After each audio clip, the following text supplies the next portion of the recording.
Serie B-Win. Tutti i colori della passione.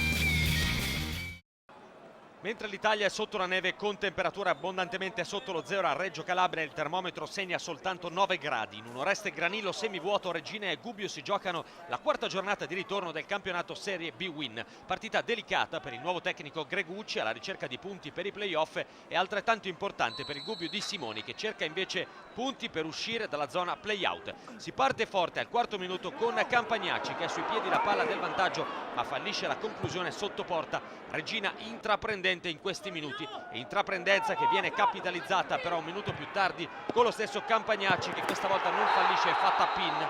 Il cross dalla sinistra di Barilla risulta vincente perché la sponda casuale di Bonazzoli arriva poi sui piedi di Campagnacci, che di potenza mette dentro il pallone dell'1-0. Sesto centro per il giocatore e avvio decisamente importante per i Granata. E ancora Campagnacci, protagonista al 16° minuto, viene servito e da posizione molto simile alla precedente fallisce il tiro. Rivediamo come il giocatore angola troppo il destro, la palla va a accarezzare il palo. Il Gubbio non ci sta, si affaccia al 17°, si fa vedere Bazzoffia, il colpo di testa in volo Zandrini. Ma la Regina sale in cattedra e mette una seria ipoteca già in questo primo tempo. Al 20°, Ragusa va via sulla destra, entra in area e viene atterrato da Caraccioli. Il giocatore viene ammonito, il direttore di gara forse è coperto, non vede, non sfugge però il fallo netto all'assistente che dà indicazioni precise. Parte Bonazzoli, il tiro ed è il gol del 2-0, seconda marcatura in questo campionato per il giocatore, che in questa sessione di calciomercato addirittura sembrava essere vicino all'addio. Sotto una pioggia copiosa e senza recupero finisce un primo tempo tutto di marca Granata.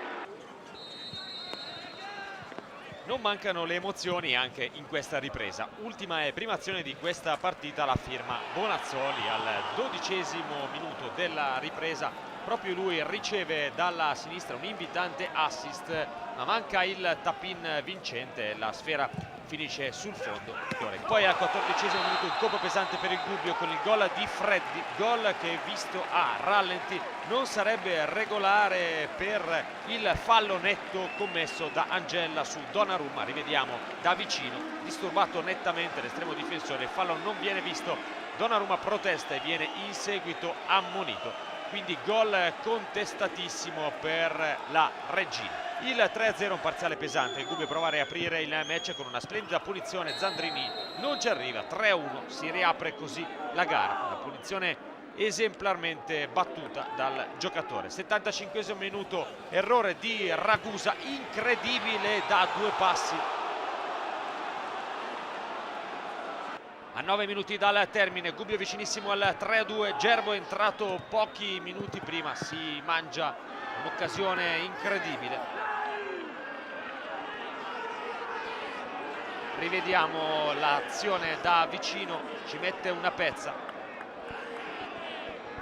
Finisce 3-1 Regina, che torna al successo dopo 9 turni. Torna al gol anche Bonazzoli, che non segnava dal 13 novembre. L'amarezza invece di mister Simoni, che vede i suoi sconfitti ancora una volta.